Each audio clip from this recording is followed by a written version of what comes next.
secret agents I love this whole secret agent thing because I'm secret spy. That was an alternate career path that That's I wanted to different imagine. podcast for a different time. Yes, but when you think about it, secret agents get their assignment from somewhere. If you're a secret agent, you're relying on the person next to give you an assignment. Correct. That means you're not in power of your own business. Right. You're completely dependent on whoever your case manager is to give you the next job. I've read too many spy novels. Yes. Technology, diversity, wine, the redwoods, and everything in between. Welcome to the Northern California Bay Area. And one show takes you inside the real estate that makes it all happen. This is By the Bay.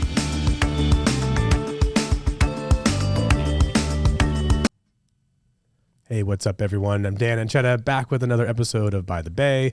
I have a really awesome guest today, actually meeting for the first time in person, but realizing that we have a ton of connections because we are here in the same market. This is Bianca Broos from Bianca Broos Company, and she is, I'll let you kind of explain who you are and what you do, but in general, branding, marketing, kind of overall, what is a company stand for, what do they do, and then how do they express that to their clients? I'll let you explain. You do a better job. Introduce yourself. Tell the podcast and all the people who you are. Well, thank you for having me. Absolutely. Yeah, it's very nice to be here. So it's a big conversation, right? Yes. First of all, to know how to introduce yourself and then to know exactly what it is to say about what it is you do and make that compelling. So in short, what I do is I'm a business and brand strategist. And it's really important to recognize that branding is really just an expression of your business. And if you are in business in any capacity, you are really charged as a leader in your business with having a sound strategy that is responsive to changing market conditions, to the needs of your consumer and customer. And that is what we pay attention to. We pay attention to the strategy. We create a really powerful and effective brand expression. And then ultimately, we express that through marketing. And marketing is a big conversation, as you well know. That's digital marketing, it's social media marketing, it's a website.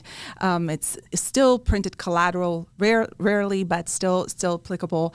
And so that is what my company does, what my team does. But essentially, I'm a communicator because I sit there with my client and understand what it is that they're ultimately after, giving them really close and expert advice that is minted to them and their industry, and then supporting them and expressing that brand and that business to meet their goals. So in the context of this show, which is focused on Bay Area real estate, say that easier. Yes. And the people who are listening are homeowners, home buyers, real estate professionals, mortgage professionals, kind of people who are all kind of tied to real estate.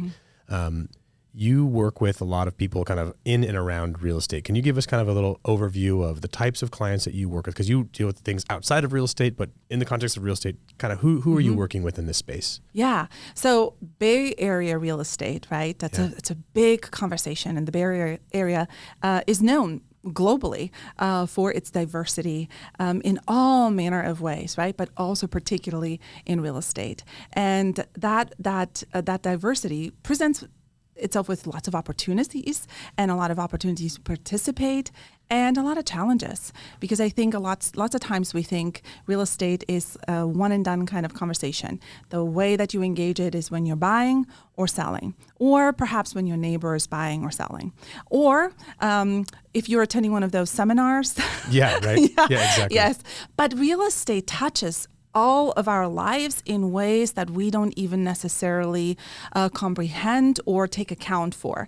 So in real estate, you're impacted by, of course, your realtor, your mortgage broker, lender, your bank, credit union, whoever you might be working with in acquiring the funds to trade and buying and selling real estate, your escrow company, title company, your county, things like that. But then there's more, right? There's builders, there's architects, there's engineers, there's civil engineers, structural engineers, there's companies that provide the material to build homes, there's the county and the approval process. For sure. There's so many people participating in the real estate market. It's a huge economic driver for all of those reasons, because when you buy a home, you're furnishing it, you're getting carpet, you're getting appliances, and the delivery drivers. There's a whole supply chain that revolves around that, and it is like you said, it's a huge economic driver, and depending on where you are in the country, it becomes a large part of the overall economy, which is buying and selling real estate and all the other things that come along with that. So you touch on a lot of those different aspects. Can you kind of drill down into like who it is that you are working with? So I work with realtors, lenders, mortgage brokers,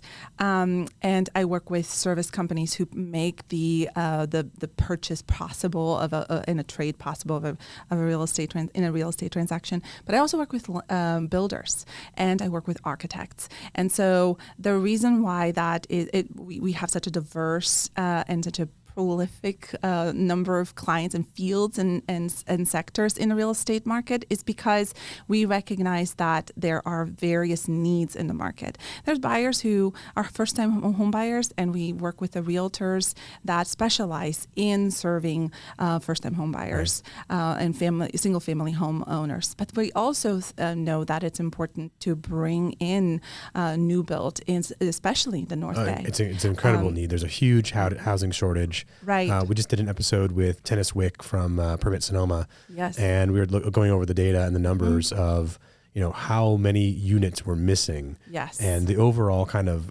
branding of this is kind of like the evil developer idea, right? Like, no, they're a partner to the community. Absolutely. They have to build housing stock.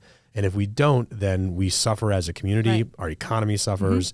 And really focusing on, the parts of the population that are underserved by the real estate, right? So let's talk about when we're looking at our clients. They build new homes, right? They build substantial homes that to them are, part of a really large accomplishment in their lives, and they're from all over the world, and they look to Sonoma County as a place where they want to be. They are coming here to participate in our community, and they choose Sonoma County in the North Bay for very particular reasons, and those have to do with obviously the beauty of the space, but also the business opportunities in the space and the opportunity to live, to spread out, and to have a life that they feel is on par with what they're used to when they're traveling the world.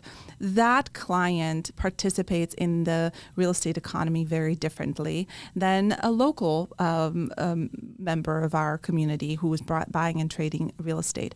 My clients are speaking to everyone who wants to have an engagement in the market, and everyone being truly people who are not yet thinking that they can afford, in parentheses, to participate in the real estate market. Right. I think it's really important for real estate professionals it's incumbent upon them to make real estate and the dream of trading in the real estate market accessible. And so I'm really excited about that conversation. Yeah. And that is really a brand conversation because we're telling a story. Right. I love that story. And especially right now with interest rates doing what they're doing and values doing what they're doing.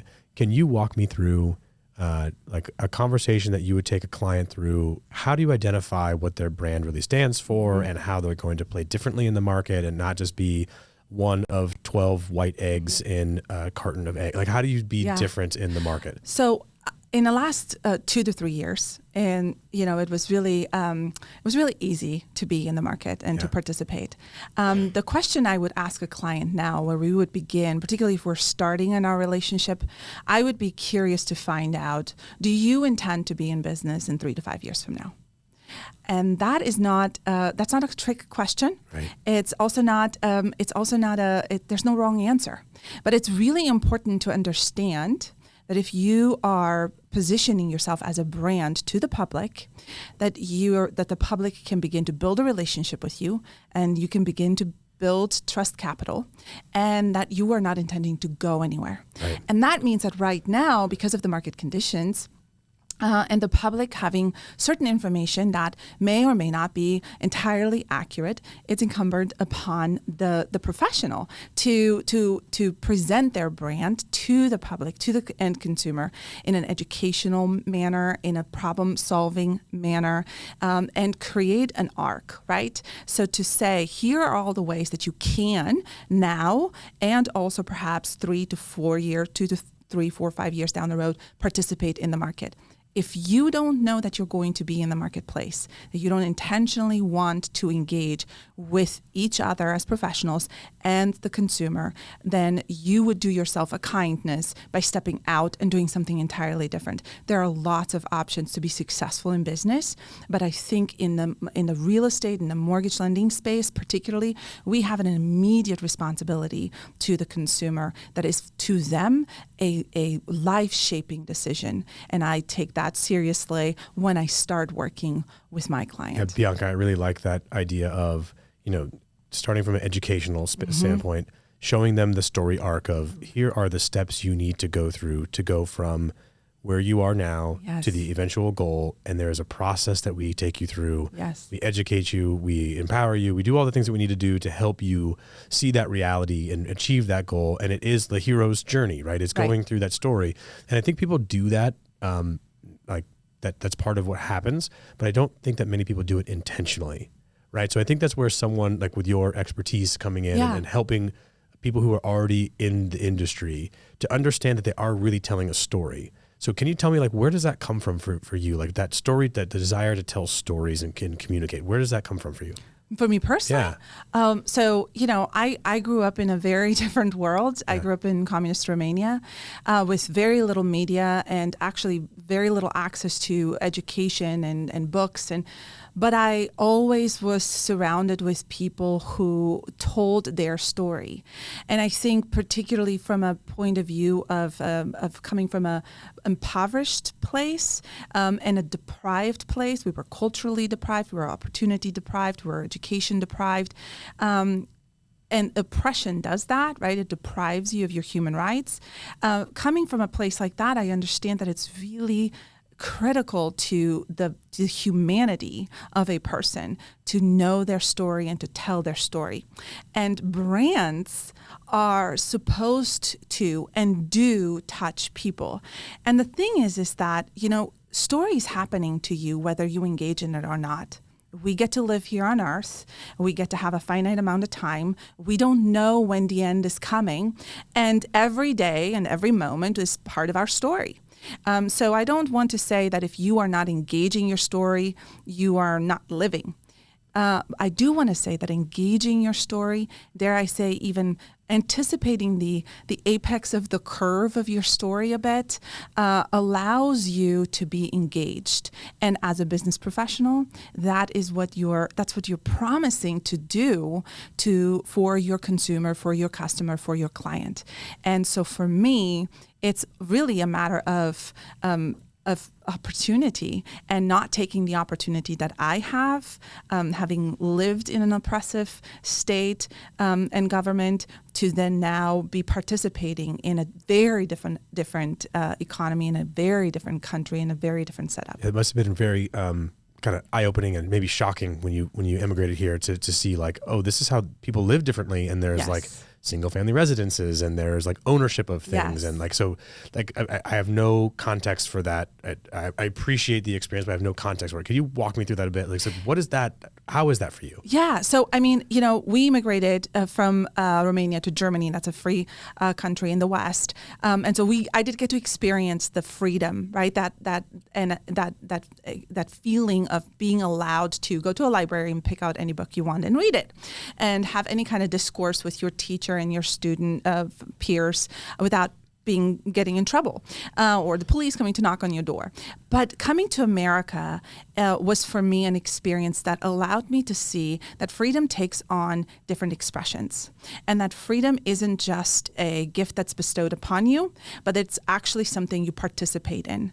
And that if you fail to participate in that gift, that freedom gift, you are essentially, and I'm just expressing my opinion, taking it for granted and not living fully. And so to me, when I came to the States, I was an exchange student in high school, and I noticed a very simple thing. Everyone I was surrounded with, we were my family, my host family was a very simple working class family living in a 3-2. I didn't know what a 3-2 was then. I learned very quickly it was a development of a home, single family, very typical. To me, not at all very typical, very Americana. And that to me felt like they can do something that my family couldn't do. My family didn't have access to buying a single family home. And no matter how hard they worked, we were immigrants. Right. And here it was different. So I think that for me, being in this country and participating, that's a huge word for me, participating in the economy, participating with other professionals and with people in my community allows me and allows all of us to be accountable to the privileges that we've been given, and to then allow other people to participate in that same privilege of freedom. I really love that. I think that it's something that we do take for granted. The fact that that you can buy a piece of the rock and you can own it, and you can you are protected when you own it, and that's not something that is universal, right? There are places in the world where you can think that you own something and it can be ripped away from you in a heartbeat. Yes. And it is part of the kind of overall American experience. And I love the immigrant story. I'm second generation and here, and I have close ties to the immigrant part of my family. And so it is very interesting how the perspective of you come here, you find a passion, you do something that provides for your family.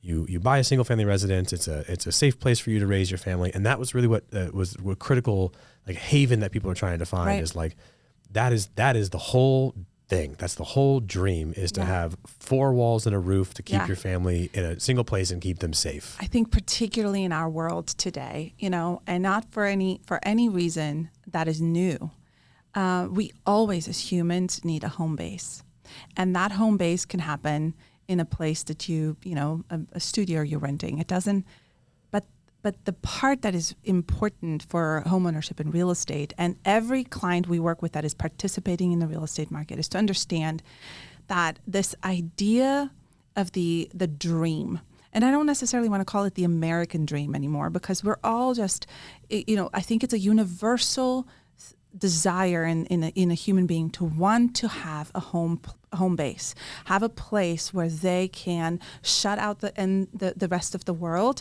and be with one another and be fortified and go back out again. And I think that is part of the storytelling and the acknowledgement that people have dreams, and it's really incumbent upon the professional to say, here's how you can be supported in achieving that dream. We do that in other parts of our lives all the time, for all manner of things. When you're thinking of the medical field, you go to get your checkup so that you can understand how you can improve your health and how you can stay on track with your health. That's the professional having to tell you what your next steps are. This is really very much the same. I think the expectation that you can achieve your dream on your own is unrealistic. There's no such thing as being self-made. We all participate with one another, and it's how we set up our team to achieve the dream that we have that actually impacts that dream being accomplished. Yeah. I think you're totally spot on. I think people sell the dream. Right? That is what people aspire to. Yes. It's the reason why luxury brands exist, because there's a dream that you feel differently about yourself when you drive that brand new Mercedes. It's still just a car. It's still eventually getting from point A to point B. Lots of things can do that for you, but the dream is to have a sense of achievement and a sense of fulfillment by achieving that certain accomplishment that is the big dream, right? So home ownership and different. But you know what? When people say about, and I love that because I love a Mercedes is a great car, and that's a great example. And homeownership is very much like that. But if you don't define that you want to drive a Mercedes and why or that certain car, whatever it is for you. My daughter is getting a driver's license, and she's really looking forward to driving a Volvo station wagon that's 15 years old. But she can feel it. She can smell the inside of that car. She can hear that engine turning on. She can feel the door closing shut and putting her seatbelt on and driving to wherever she wants to go. What freedom. What freedom. When she gets that Volvo, she's going to feel like her whole life is made. Like she's going to be so excited. With the Mercedes, very similarly, with that first home, very similarly. The thing is that if you don't define it and give it that weight, that sensory experience, you're going to accidentally end up driving a Mercedes and go, that's kind of cool. Right. But you're going to miss. Right. You're going to miss all of the details, and you're going to miss that experience. That richness in life. So life will be, your story is happening to you still, but you didn't go and participate in it. So how much of it are you really experiencing? Right. Yeah. I think that's really a good point. Like, so many people, and as I will volunteer the mortgage professionals, a lot of them that I know, that they, coming off a couple of really wonderful years, made a bunch of money and just really did really, really well. And I wonder how many of them out there really fully experienced and participated in that story, and how many of them were just kind of going along the preset ride. You know what I'm saying? They strapped in onto the roller coaster and they rode it. But how many of them really enjoyed and participated in each of those individual experiences? Right. And that's exactly why we're asking the question. Right. Do you intend to still be in business 3 to 5 years from now? Right. Because if you accidentally strapped in and got into this and you were just enjoying the ride, congratulations. Great good job. for you. Yes. I mean, I'm Take so your wins. proud of you. For sure. And good for you. But right now, our end consumer, our buyers and sellers, our community members, people who are interested in the market, they're hearing a very different message. And we're going to need professionals who didn't just accidentally end up with a Mercedes or this business that they're in. We're going to need professionals who understand how to solve problems better. And not just because the real estate market is doing what it's doing, the interest rates have gone up, but also from when I work with builders and high-end architects, and they're looking at their clients differently. Our world is changing. The needs of our of people are changing, and they want to express themselves differently in their homes. They care about very different things. I'll give you a very simple example. We used to really want to see huge primary suites and huge guest rooms, and now we're wanting to see more outdoor space being developed. We want there to be a focus on the exterior of the home. So if you were working with an architect and you're designing a home, you're going to spend as much, if not more, attention to the exterior of the home as you used to pay attention to the interior. And so those are nuances that really matter, and they impact how a builder can speak about their work. It impacts how they show their portfolio. If they have a portfolio that doesn't showcase how they know to solve for current problems and current needs, they're not going to be as well desired by their clients as if they were able to tell that story and anticipate that need. Yeah, I think that's spot on. My brain was going about like, that's a long sales cycle. Yes. Right? So how do you anticipate those things and get ahead of the curve and understand, like, was that Wayne Gretzky quote, like, how are you so good? Well, I didn't go where the puck is. I went where I knew it would be in the future. Yep, right. Like, absolutely. and like, how does somebody in the real estate business activate the purposeful, meaningful, full of intention part of them to actually participate in their story arc and not be a participant, not be a casual ride along, right? Yeah. So walk me through that, Bianca. Yeah. So how does someone activate that? Because I think everyone probably has a portion of it, at least enough to communicate their core needs and desires, right? If you kind of extract that from them. Yeah. But how do you activate that in somebody? Right. So there has to be first and foremost a willingness, right? And I think I always liken it to outlets. And being from Europe, we have very different outlets. If I try to jam my hairdryer into a European outlet, it's going to crash. It's not going to work. So there's and that's where that analogy stops with electricity, because I don't know anything else about that. we'll leave it there. But you know what I'm saying. There has to be a certain. You have to be receptive to wanting to adapt to what it is that these current challenges are. And you have to see yourself, we're all salespeople. So when people tell me they're not a salesperson, I want to say we're all salespeople. Even if you're, bagging groceries, you're a salesperson, because you, and here this placed into brand, you have a personal brand. You don't have to be a giant, well-known, publicly traded company to have a brand. You have a personal brand. You're wearing a shirt for Mortgage Coach today. Yes, that's indeed. a brand. Indeed. We know the people associated with that brand. If you don't, you'll be likely to look that up. That's a conversation. So you have a brand whether you're working on it or not. But back to activating that. It's really, what do you want to be known for? And you may be a salesperson, but you are really in relationship. And it's not the kind of relationship where it's like, thank you so much. That was really great. What can I do for you? Right. But get to know the person that you're talking to. I firmly believe in this, and I learned this growing up on the negative side, because we never knew who we were talking to, right? We didn't know if it was somebody who was going to rat us out, or if it was a friend or a foe. So I learned very early on, you never know who you're talking to. You never know what that person can do for you. And let me clarify, it's not what they can do for you, what need can they meet for you. Right. But what if they have a need that you can meet expertly? And that's what they did for you. They presented themselves vulnerably enough and with enough, humility to say, I have a problem. Right. It stormed in the North Bay. Yeah. I have a problem. My roof is leaking, and I need an immediate solution. What if you are the person for that right answer? Because right now roofers are really hard to find. Right. Do you know what I mean? So allow yourself to be a problem solver, not for any kind of end result, but always solve the problems with integrity and with your value proposition intact. And I always invite brand owners, which is virtually everyone, but professionals, to find 3 words. What are your 3 words? I'll tell you what mine are if I can. Okay, go ahead. Okay. Tell me your 3 words. words. Educate, empower, equip. I have one very simple rule. I need to be able to meet 2 out of 3 markers every conversation I have. Educate, empower, equip. How do you do that when you're checking out at the grocery line? It's so funny. I'm so glad we're having this conversation.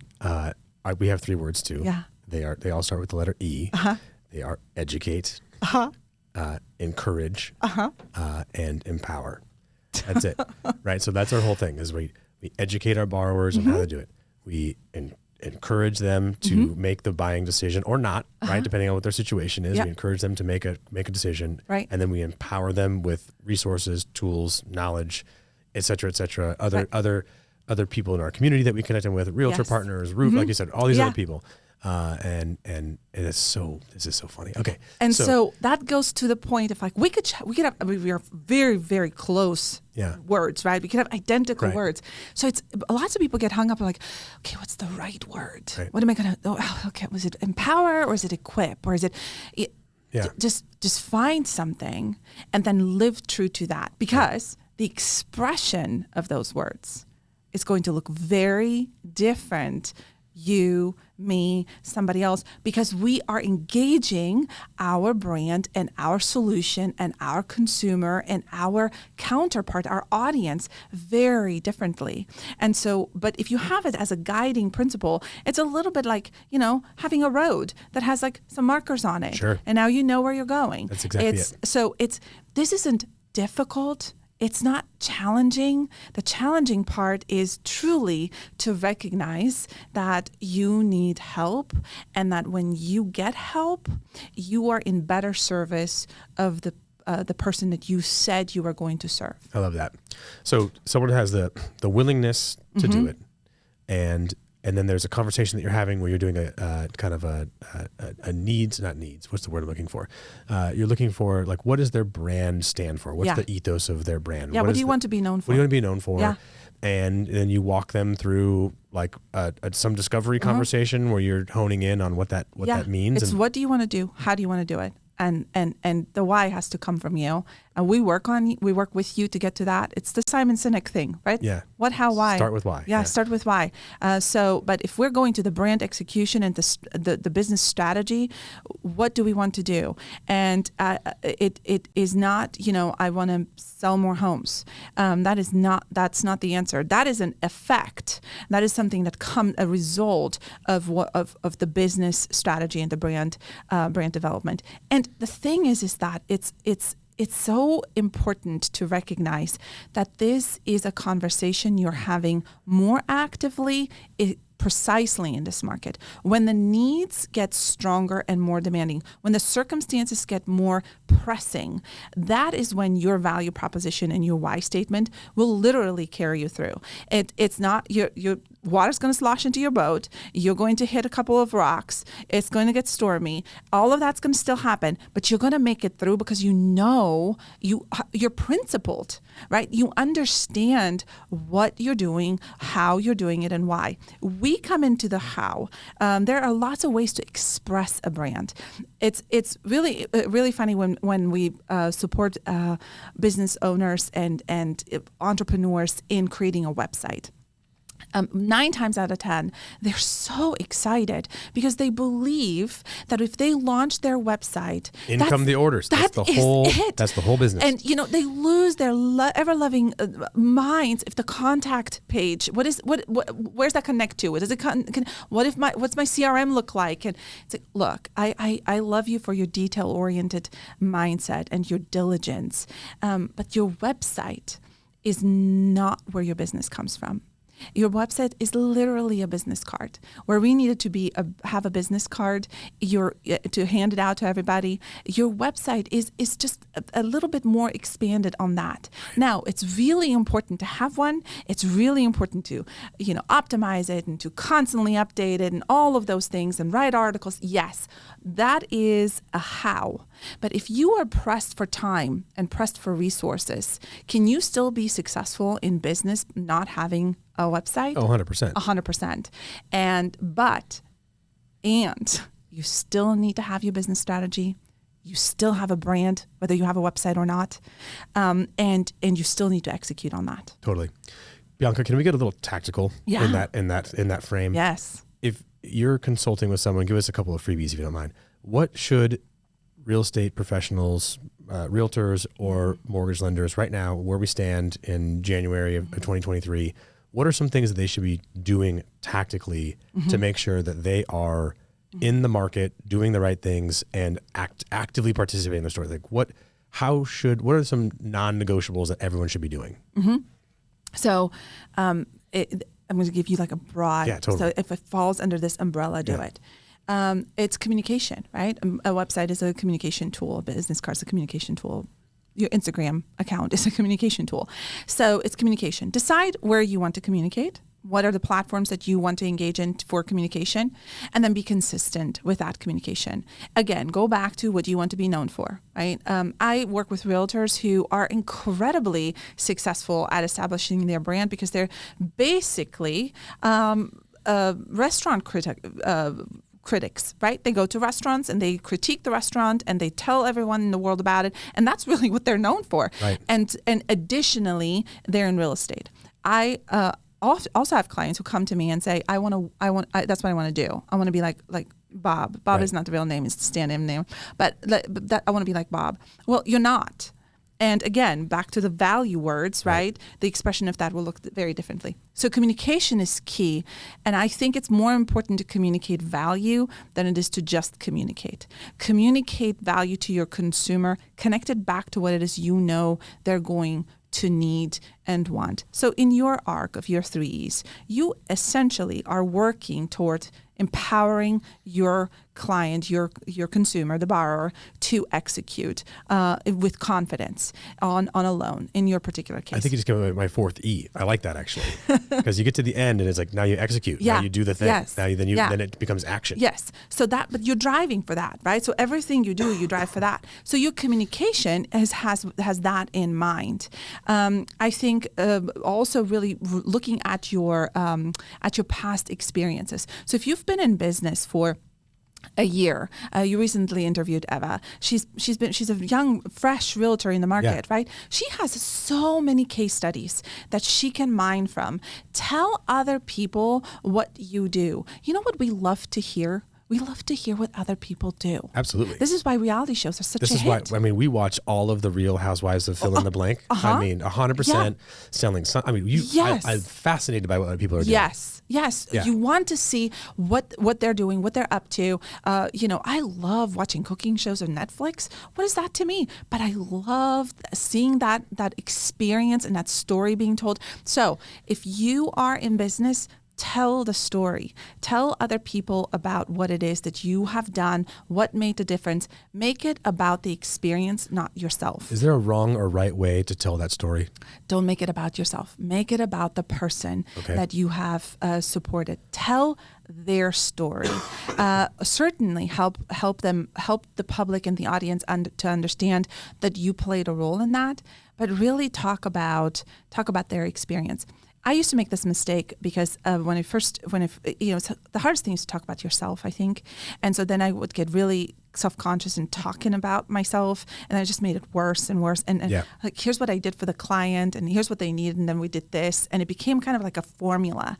And no one wants that. What they want to know is how the client felt nervous, or how the client wasn't really sure, and how you help them find that assurance. Again, it's the hero's journey. Yeah. What is the adversity that they're overcoming? Yeah. What is the challenge that you, as their guide, help them, the hero, overcome as they went through the scary forest? Yeah. Right? Yeah. The interesting part of the story is not the fact that they walked through the forest. It's the things that came at them that you helped them defeat. Right. That's what makes the story a story. Yes. Right. And I think we're humanity deprived, right? We want to see each other's humanity. And so it's less about being heroic. One of the most powerful things you can do is to talk about your own learning, right? So if you can talk about how, and I'll give an example in real estate. There's people who are in the market who have said, this market's solid. It's going to go. I'm so confident, you should be too. And I want you to be confident. And I want to be confident because you're confident. Right.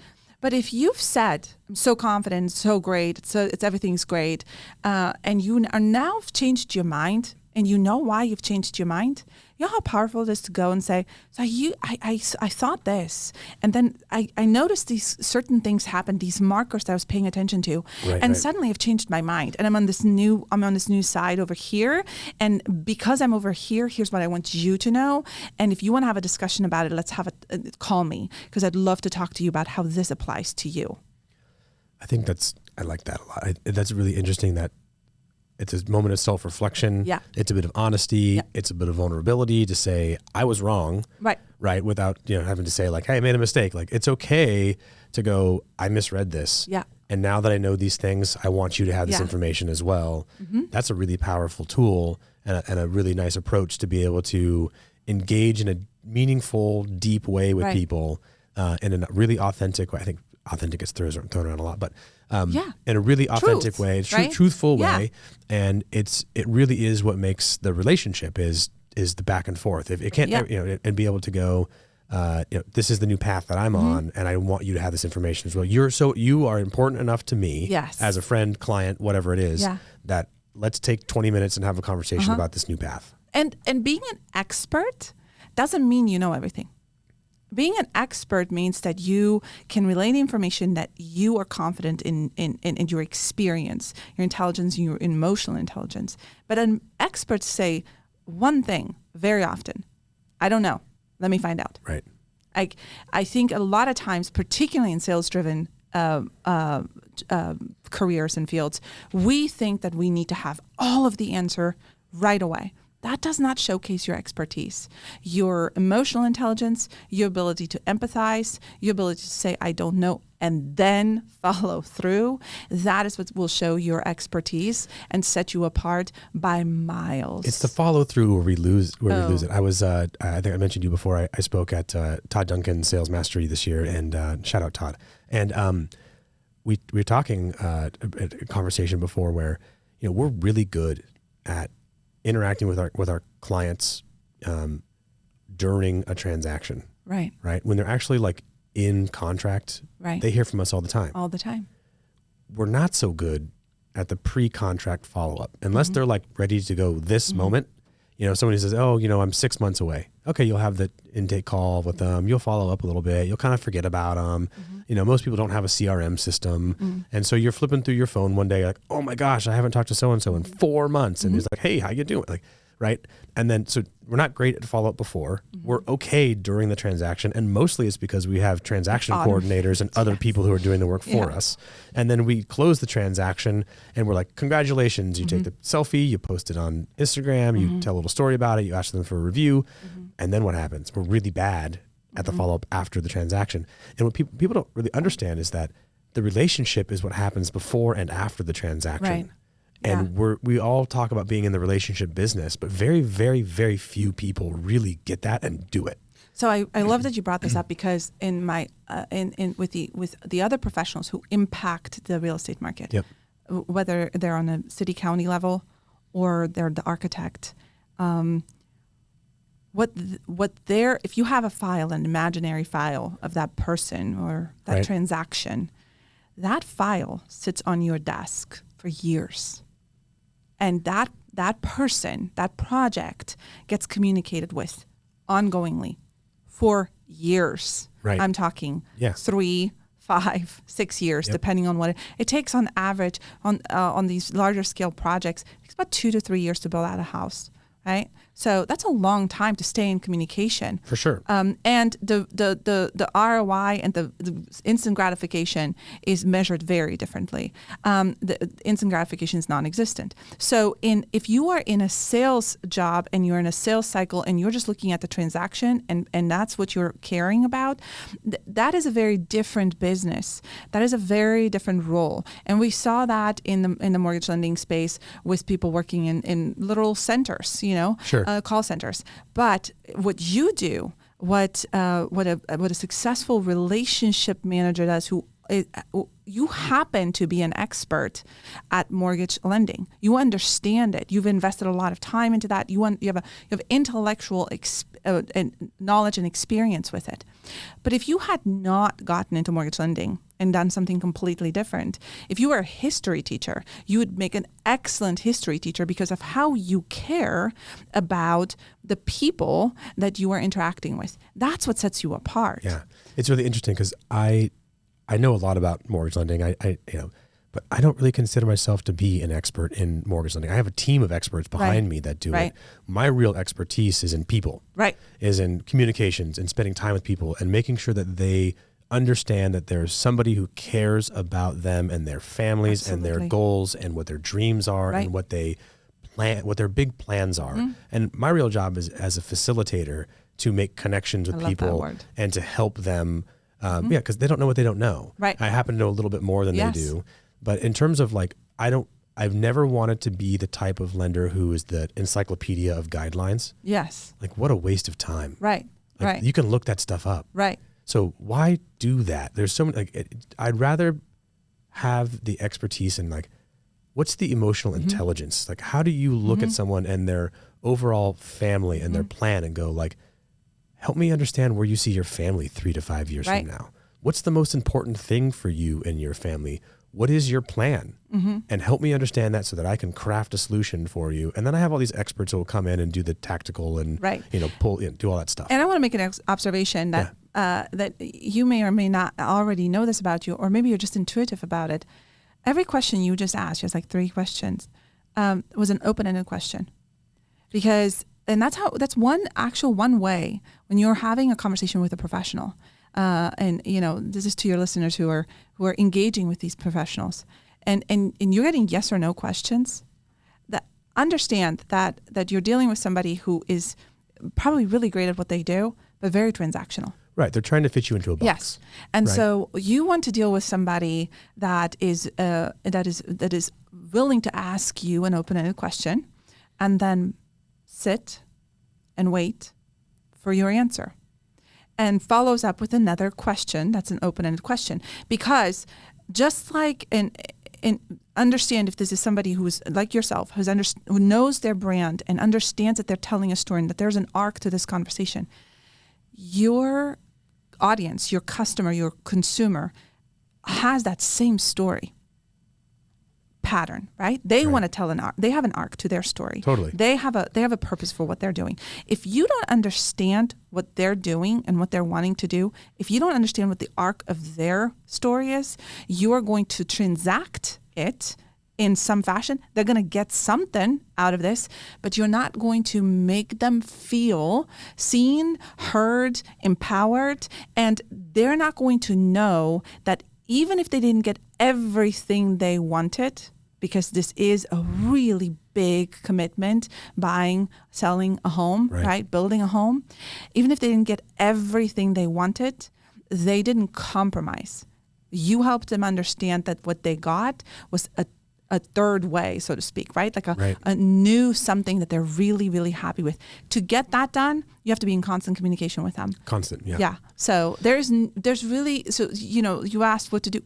Communicate, and one of the ways to know that you are communicating well is by looking back at what has worked, talking about that, and being attentive. And that's tactical. And then as far as your media is concerned, if it's social media, LinkedIn, email marketing, CRM, you mentioned a CRM, that conversation, if as authentic as possible. And authentic doesn't mean, hey, what's up? How's it going? That's not authentic. That's fluffy. That's, Sure. It's great.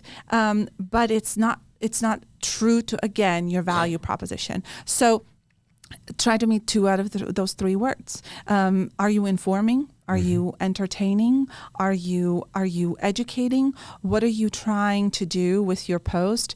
And consistency. I think one other thing to really remember, just take a deep breath and let it go a bit. Yeah. The thing is marketing in our world is very forgiving, and most marketers won't tell you that. That is not a cop-out for the marketer to do shoddy work.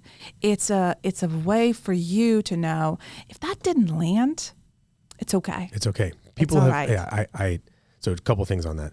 Appreciate the comment about the open-ended questions. Not something that I do intuitively, I think, but I also have a coach that works with me a lot on it's not scripting, but it's asking better questions and making sure that we're being, people's time is very valuable, and I want to be respectful of people's time. Right. So how do I get a really awesome conversation in 15 minutes with the borrower? Right. Well, it's by asking better questions. So that's kind of that. So I appreciate that. And the last point we were just talking about was, I've lost my train of thought. Marketing is forgiving? Yes. Marketing super forgiving, and so is podcasting. So people forget well before you do. Yes. Right? I've made posts and I've done videos, or I spent a lot of time on it. I'm like, oh, this is going to be great. And it takes hours of my day. And then I post it and nothing happens. Right. And I feel bad about myself. And then I'll throw something together and it gets 10,000 views. And I'm like, why is this that way? Don't think too much about it. Just keep doing the stuff, keep posting. And the other thing I think people get caught up on is you have to post Tuesday at 10 a.m. on these platforms. Don't worry about it. Just post, and post more, actually. Just post more. I think if there's one thing that I need to do is I have a backlog of content. I've got 300 reels that are sitting in and I just need to do something with, and just to post them and not worry about it. I'm like, oh, well, I just posted something similar yesterday. I should wait until Thursday. Yeah. I get busy on Thursday and I don't post it, and then nothing happens. Like, post more, just post. And if people don't want to see it, they'll mute you or whatever, but don't worry about it. I've not ever heard anyone, no one's ever called me and being like, this is really great content. Could you post less? Yeah. Right? Like, post more, do more, take more pictures, do more stuff, write more blogs, tell more stories, tell more stories. Right. There's nothing wrong with telling more stories. No. No, it's funny because, as a marketer, and I get this question sometimes, I don't have a huge following. I don't have tens of thousands of people. But I do think that when, it's always interesting to me when I don't post, I get asked, where are you? What's going on? What are you doing?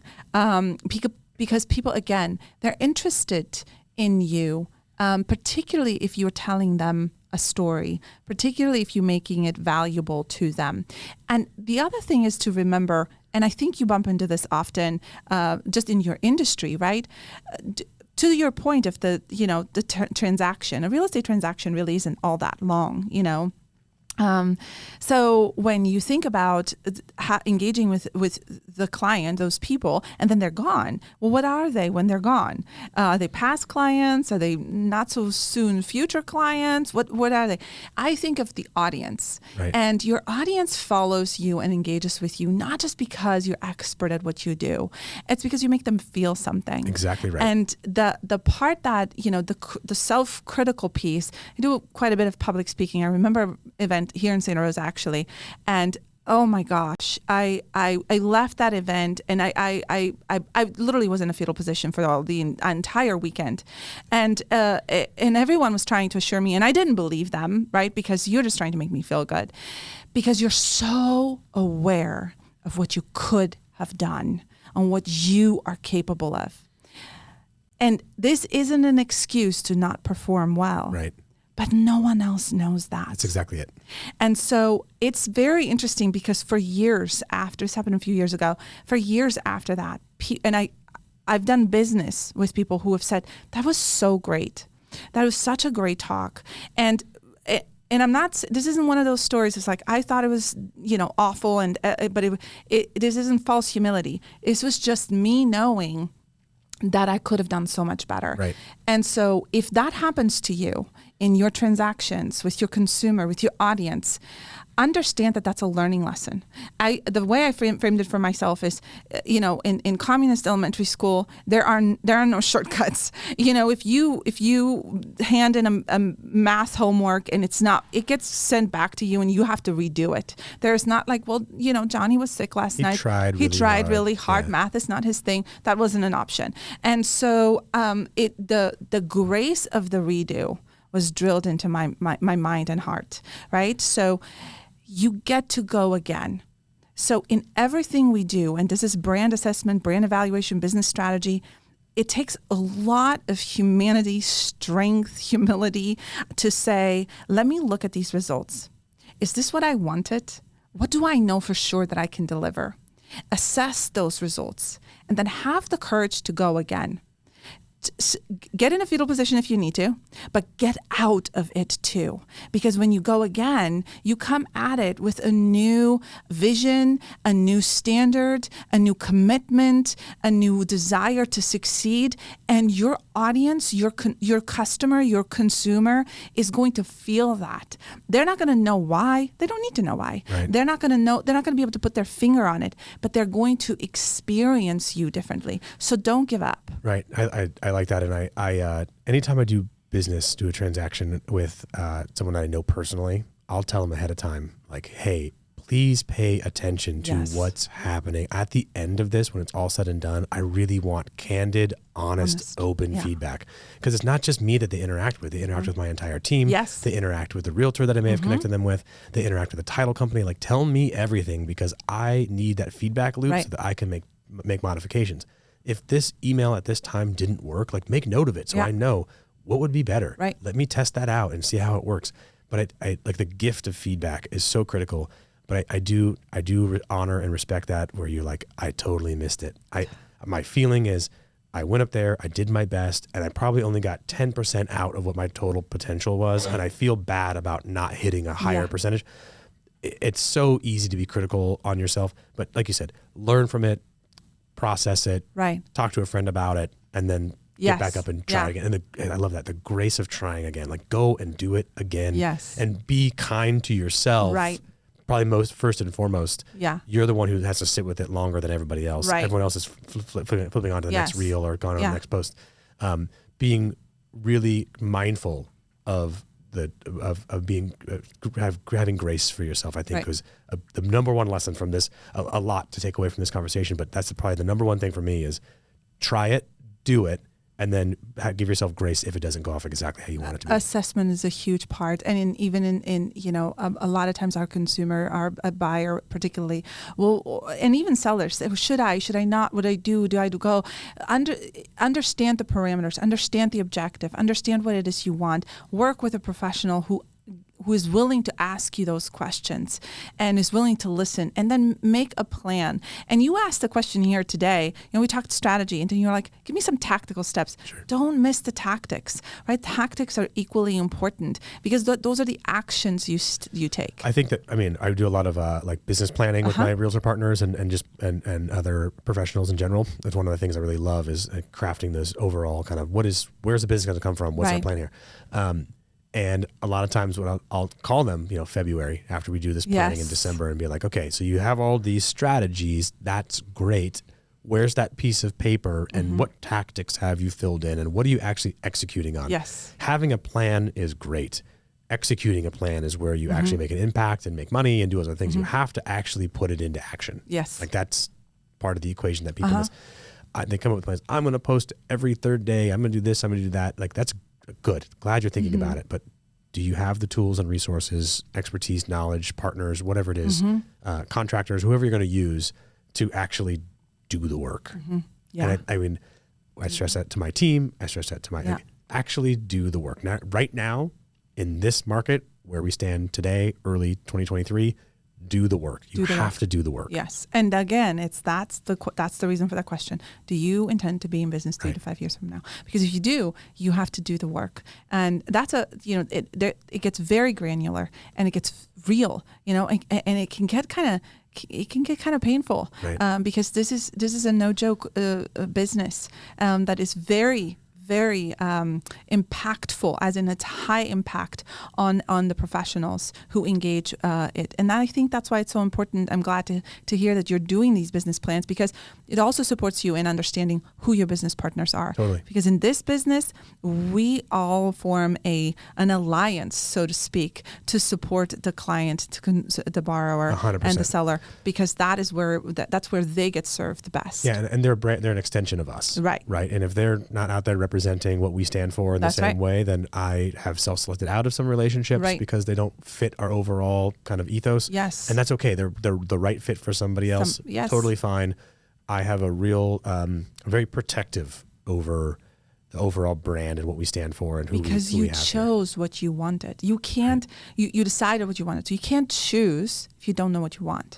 Right? This is like, you have to be a good enough self-leader and have enough courage really to say, I'm going to decide what I want. I'm going to stick to that. And I'm okay with the fallout, right? Because not everyone is supposed to fit into your decision. That doesn't make them better or worse. There's no judgment. It's just, what have you decided to do? From a place of decision, then you can start making choices. And choices are really critical in then achieving your results. And they're personal and professional, right? Who do you want to be? How do you want to show up in the world? Who are your ambassadors? Brand ambassadors is a whole other conversation. What is the experience you're creating, not just for your consumer, but for everyone on that team? And then also, in real estate, for lending and realtors specifically, that's a very short-lived transaction, yeah? So how do you engage and stay engaged?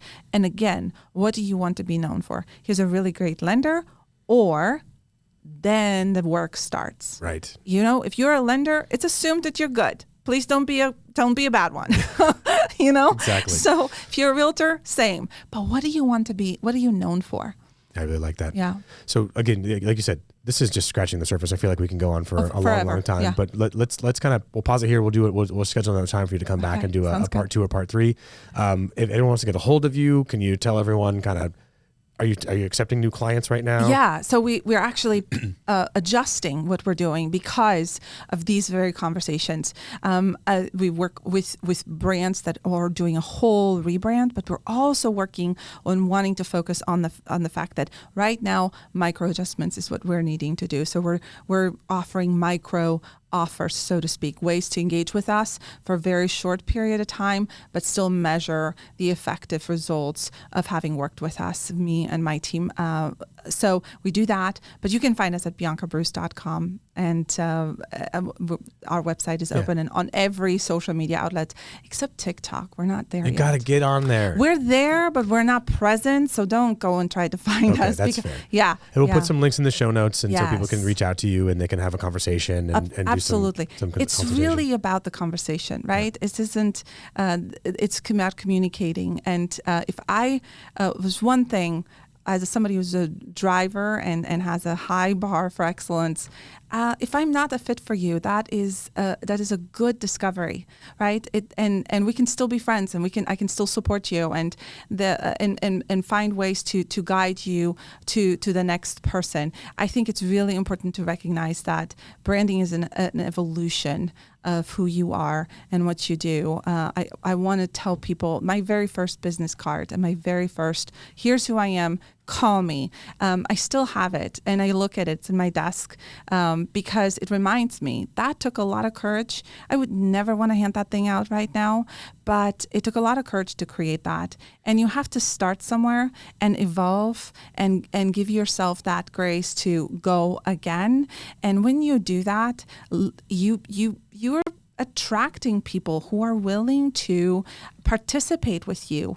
And the market will do what the market does. You cannot control it. You participate with it. And every market and every environment requires a different level of engagement and participation. So decide what that is for you and meet the people where they're at. And that's the best you can do, and do it with integrity and professionalism and some ounce of, love in your bones for what you do, and you'll be okay. I really like that. Thank you, Bianca, for a great conversation. It was really awesome to have you here. Thanks for having me. I really appreciate you coming on. Thank you. And thank you so much for all the wisdom and everything you did today. Thank you so much. Awesome. Dear. Thanks. Stay up to date with Bay Area real estate. Hit subscribe now if you haven't already. Did you enjoy this episode? We love reviews in the Apple Podcasts app. We'll read yours on the show. Hear more shows about Northern California now